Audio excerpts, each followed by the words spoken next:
What's up guys, it's me, Jan here, back again with another video. And yeah, some time ago I made a video about Formula 1 car versus WRC level car, and it was at the Haguenau rally stage and in Assetto Corsa. And you can imagine my surprise when in the most moderate rally game ever, there was the same stage. Can you believe it?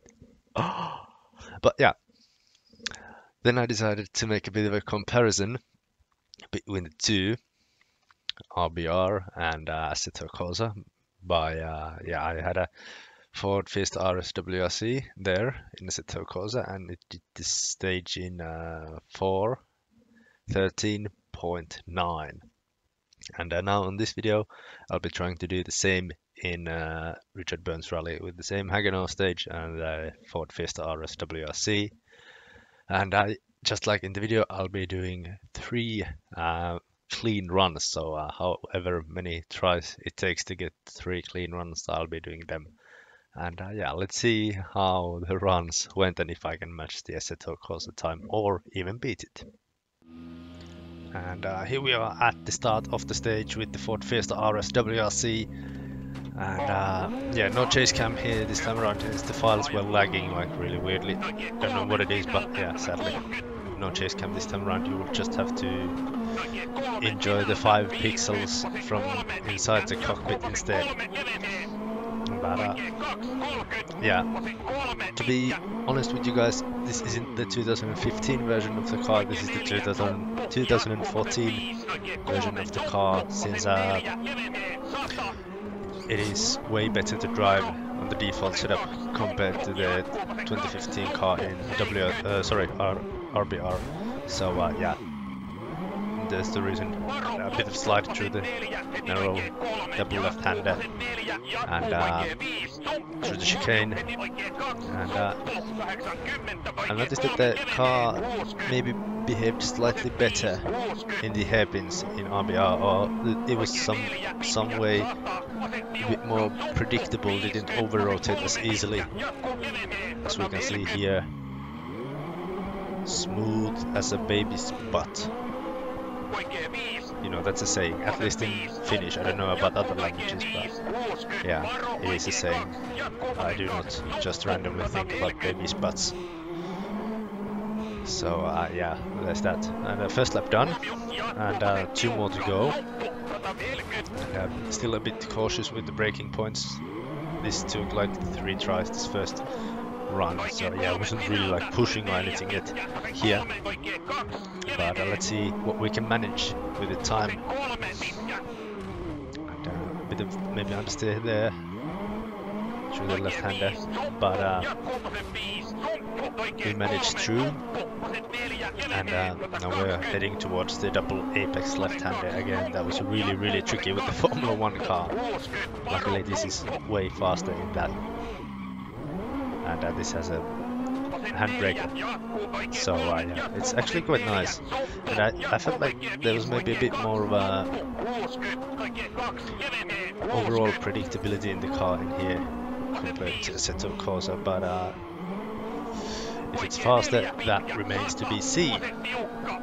But yeah, it was really fun to drive here. And I didn't even listen to the notes at all, since I already know the stage so well. You know, it took quite a few tries to get the Formula 1 car run done. So yeah, I learned the stage quite well there. And now we head for the final lap of the stage. I know that sounds so wrong, but that's just the way it is here. Beautifully around the hairpin, and push still for a bit more. Still some understeer through the left-hander. This is a really tricky section, probably the hardest corners on the track, to at least with this car, with this setup, to make the car turn in properly without turning it into an oversteer. So yeah, it's a really tricky there. A bit of a slide there. I was almost certain that I'd hit the hay bale there on the inside, but somehow, some way, I keep coming up with funny ass shit like every single day. No, I mean, sorry. Somehow, some way, I just managed to still avoid it.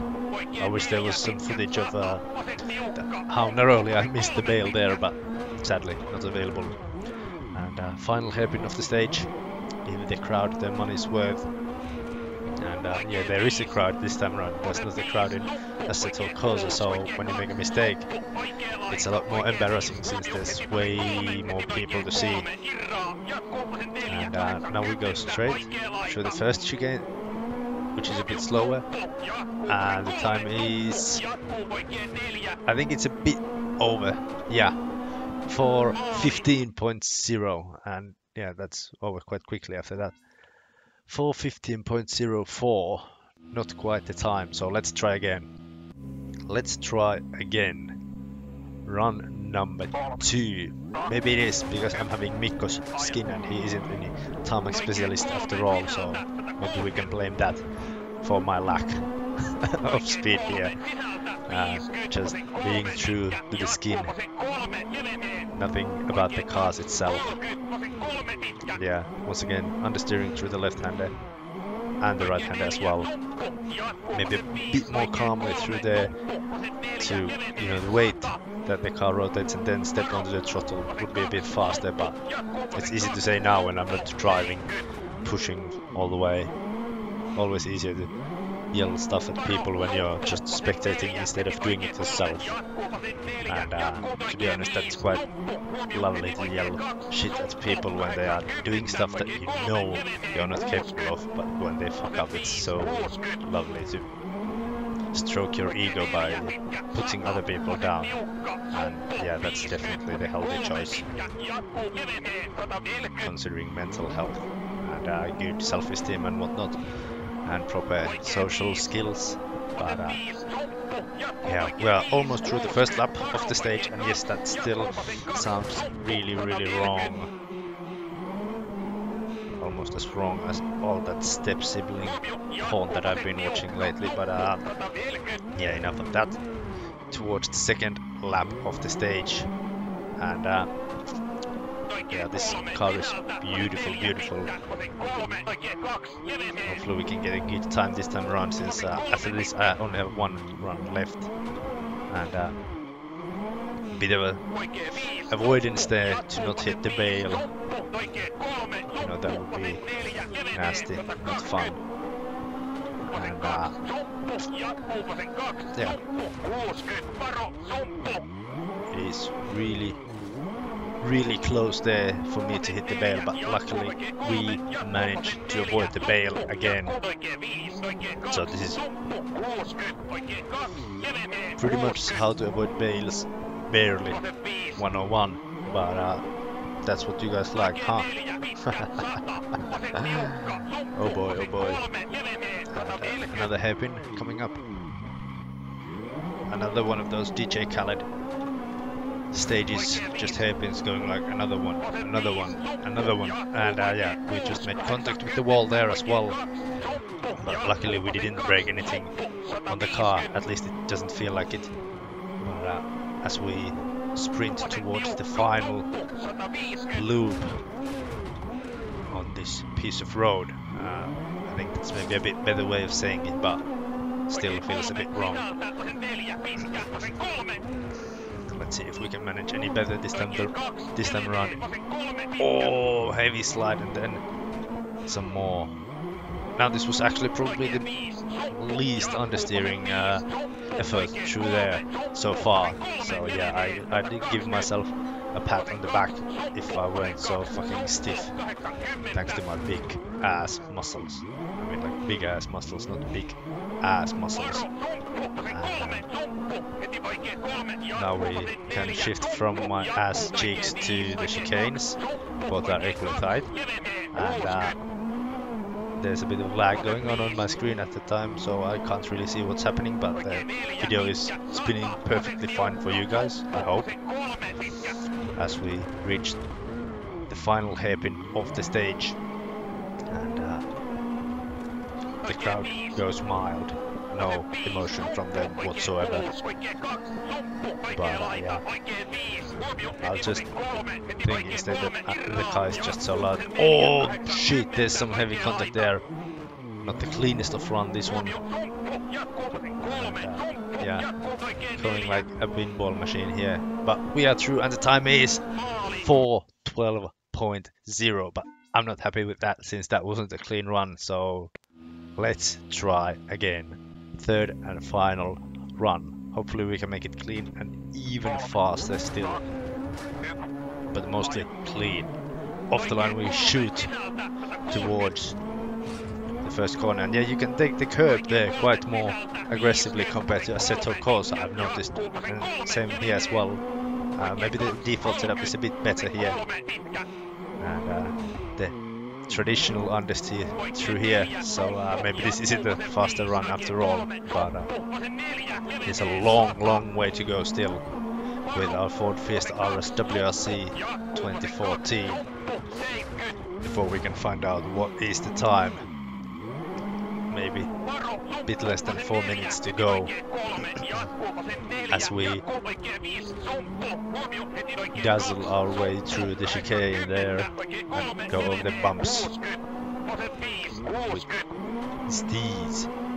Since, yeah, you know, that's a skateboarding term, but yeah, style and ease combined, that's some steez. Let's make it a rallying term as well. When a car behaves so well, it has steez. Okay, let's agree on that. Yeah, I'm a trendsetter now. Thanks. As we close the first loop here, pretty much. A bit of a slide there. Really trying on this run now. Most importantly, trying to stay off the walls, but also trying to make a quick time as I over-rotate the car just a teeny tiny bit on that hairpin there, but no time lost. At least that's what I'd like to believe as we head towards Understeer City.